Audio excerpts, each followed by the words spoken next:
Hello everyone, आप सभी का एक बार फिर से बहुत बहुत स्वागत है आपके अपने चैनल सच्चाई ना लाइव पर। तो मैं हूं शाहनवाज अहमद। जी हां दोस्तों, खत्म हो गई मोदी की आंधी। क्या अब बीजेपी लेगी सांप्रदायिकता का जो है सहयोग? देश के अंदर 2024 जीतना है, ध्रुवीकरण की राजनीति फिर से चरम पर होगी। क्या यही इस बात का जो है संभावना है दोस्तों? मुंबई में जिस तरह से हिंदू संगठनों को एकत्र करके बीजेपी के कुछ नेताओं ने जिस तरह से ये ध्रुवीकरण की राजनीति करने का जो खेल शुरू किया है, इसका मतलब तो आप लोग समझ रहे होंगे। आगे हिंदुस्तान के अंदर ऐसे 9 राज्य हैं जहां पे इलेक्शन होना है, और उन 9 राज्यों में फिर से हिंदू संगठनों द्वारा हिंदुओं को एक तरफ करने का नई रणनीति शुरू कर दी गई है बीजेपी के द्वारा। दोस्तों, समझने की बात है कि फिर से कोर्ट के आदेश के बाद, कोर्ट के रोक लगाने के बाद, कोर्ट के द्वारा समस्त मीडिया को फटकार लगाने के बाद फिर से एक नए एजेंडे के साथ हिंदू मुस्लिम करने का गेम शुरू कर दिया गया। और इस गेम को करने का पहल गवर्नमेंट के द्वारा किया जा रहा है, सरकार के द्वारा किया जा रहा है, I mean ruling party BJP के द्वारा किया जा रहा है। दोस्तों, आप लोग समझ सकते हैं कि बीजेपी इस देश में काबिज रहने के लिए किस हद तक जाने को तैयार है, क्या क्या करने को तैयार है। गरीबों के लिए काम हो ना हो, सत्ता में बना रहना चाहिए बीजेपी को। यही प्रोपेगेंडा, यही एजेंडा है पूरे हिंदुस्तान के अंदर। आज तक कितने काम हुए, क्या हुए, बीजेपी राज्य में लोगों को क्या हासिल हुआ, कितने लोग पढ़ लिख कर अभी तक बेरोजगार घूम रहे हैं, कितने लोगों को नौकरी मिली, कितने बच्चे आज तक एग्जाम पेपर लीक और एग्जाम को रद्द हो जाने की वजह से आक्रोशित पड़े हुए हैं पूरे देश के अंदर। लेकिन बीजेपी को इस चीजों से कोई असर नहीं पड़ता, इन सारी चीजों से बीजेपी पर कोई असर नहीं पड़ता। हिंदू मुस्लिम के नाम पर आग लगाना और इन दोनों के बीच में फूट डालना ही बीजेपी का सबसे अहम मकसद है, और इससे ही बीजेपी को फायदा मिल रहा है दोस्तों। और बीजेपी अपने फायदे के लिए किस हद तक गिर सकती है, उसका एक छोटा सा नमूना मैं ये दिखा रहा हूं। ये वीडियो आप लोग को ये वीडियो देखकर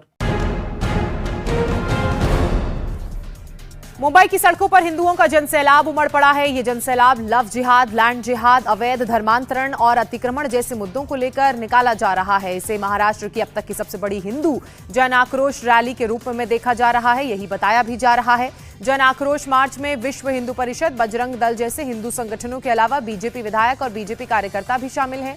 इस रैली में सनातन के परचम की बात हो रही है। बागेश्वर सरकार के नाम पर अपना अपना एजेंडा चलाने वालों का जवाब भी ये पता चल गया होगा कि बीजेपी किस हद तक जा सकती है देश के अंदर अपने आप को बनाए रखने। अगर देश की जनता अगर मूड बदलने की कोशिश की तो कोई ना कोई धार्मिक एजेंडा सामने जरूर आएगा।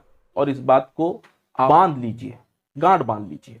डॉक्यूमेंट्री, बीबीसी डॉक्यूमेंट्री को जो है देश के अंदर न दिखाने का मुहिम चला है, जिससे जेएनयू के छात्र और भी कई ऐसे जो जहां पे बीजेपी ने अब तक 2 बना रखा है, 2 फट बना रखा है। एक तो खुद सरकार के समर्थन में कुछ बच्चे वहां के, और कुछ जो कि सरकार के खिलाफ है। इन सारे जगहों पर धरना प्रदर्शन, विरोध प्रदर्शन, जोर आजमाइश चल रही है। कुछ ऐसे पत्रकार हैं जो घटियागिरी करने से भी बाज नहीं आ रहे दोस्तों। उनका कहना है विदेशियों की बात हमारे देश के अंदर लोग मान रहे हैं, हम हिंदुस्तानियों की बात का कोई वजूद नहीं, हिंदुस्तान के सरकारी संस्थाओं की कोई वजूद नहीं, हम इन बातों को नहीं मान रहे हैं, इस देश के लोग नहीं मान रहे हैं। तो मैं कहना चाहूंगा दोस्तों, मैं बताना चाहूंगा कि इस देश में ऐसा क्या हुआ कि लोग इस देश के न्यायिक व्यवस्था से अपने विश्वास को उठा चुके हैं। ऐसा क्या हुआ, ऐसा क्यों हो रहा है कि लोग इस देश के अंदर न्यायिक व्यवस्था से यकीन नहीं रख रहे हैं दोस्तों। कानून को, न्यायिक व्यवस्था को पूरी तरह से ध्वस्त कर दिया गया है। इसी का असर है कि आज हमारे अंदर, हमारे देश के 130 करोड़ जनता के अंदर, देश के अंदर जो न्यायिक व्यवस्था है उस पर से बिल्कुल विश्वास उठ चुका है, पूरी तरह से विश्वास उठ चुका है। और इसका कारण सिर्फ और सिर्फ एक ही पार्टी और एक ही झंडा, एक ही बैनर के तले होने वाली तमाम हरकतें। दोस्तों, मैं बस इतना कहना चाहता हूं कि 10 साल से आपने इस सरकार को अपने देश के अंदर मौका दिया काम करने का, पूरा पूरा पूरा जो है सहयोग किया। उन्होंने बहुमत के साथ सरकार को इस देश में स्थापित किया ताकि किसी भी तरह का कोई रोड़ा या किसी भी तरह का कोई एजेंडा इनके बीच में ये ना आए, ये ना कह सकें कि हमारे पास इस तरह का मौका नहीं था वरना मैं ऐसा करता। ऐसा अगर मेरे साथ जनता ने मुझे अगर ऐसा पावर दिया होता तो मैं ऐसा करता। ऐसा इनके पास मौका नहीं। इस तरह से जनता ने इनका सहयोग किया कि इनको ऐसा मौका नहीं मिला और अब जनता पूर्ण रूप से इन्हें जान चुकी है और पहचान चुकी है। दोस्तों, अभी अभी पठान मूवी के बारे में आप लोग तो जानते होंगे, अंधभक्तों ने दिल खोलकर जो है पठान मूवी का बहिष्कार किया, मगर हमारे देश की जनता जो कि इनके 8 साल के हरकतों को देख देख कर पूरी तरह से ऊब चुकी थी, समझ चुकी थी इनके हर षड्यंत्र, हर रणनीति को दोस्तों, और जनता ने इन्हें दिल खोलकर जवाब दिया है। देखो, अब हम आपके झांसे में नहीं आने वाले, अब हम आपके उल जुलूल बातों में नहीं आने वाले। मुंबई के सड़कों पर लाखों के तादाद में हिंदूवादी संगठनों को एकत्र करके मुंबई के सड़कों को जाम करके पैदल यात्रा किया गया और डिमांड रखा गया कि मुस्लिमों के द्वारा जो सरकारी जमीनों को हत्या कर उस पर जो है अधार्मिक स्थल बनाए गए हैं, उन सबको जो है ध्वस्त किया जाए।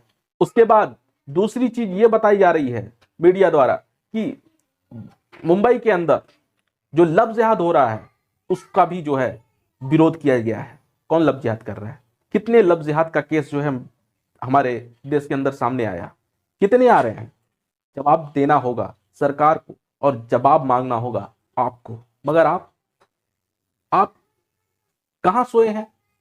कुछ समझ में नहीं आ रहा है। जागना पड़ेगा, आप लोग सरकार से मांगना पड़ेगा जवाब।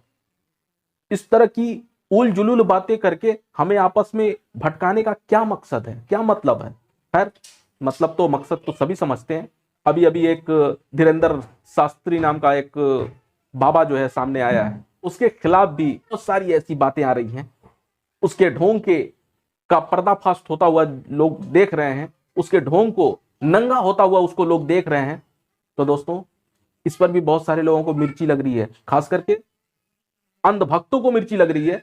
बीजेपी समर्थकों को जो है हार्ट अटैक आने वाला है दोस्तों, अटैक आ रहा है। उसके खिलाफ भी जो है उस मार्च के द्वारा जो है लोगों को बताने की कोशिश की गई कि ये जो है मार्च उन लोगों को भी जबरदस्त जो है जवाब है। कुछ मुट्ठी भर लोग देश के अंदर जो है बखेड़ा खड़ा करते हैं। पठान मूवी के लिए धमकी दिया गया कि जो लोग हॉल में, थिएटर में मूवी देखने जाएंगे वो लोग अपने आप का जिम्मेदार खुद होंगे। लेकिन क्या हुआ?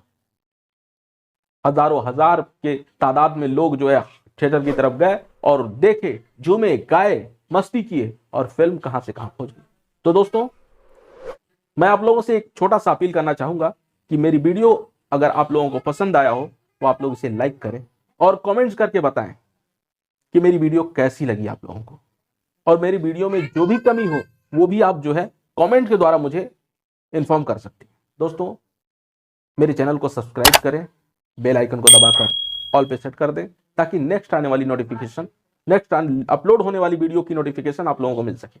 मैं आप लोगों का आभारी रहूंगा। बहुत बहुत धन्यवाद।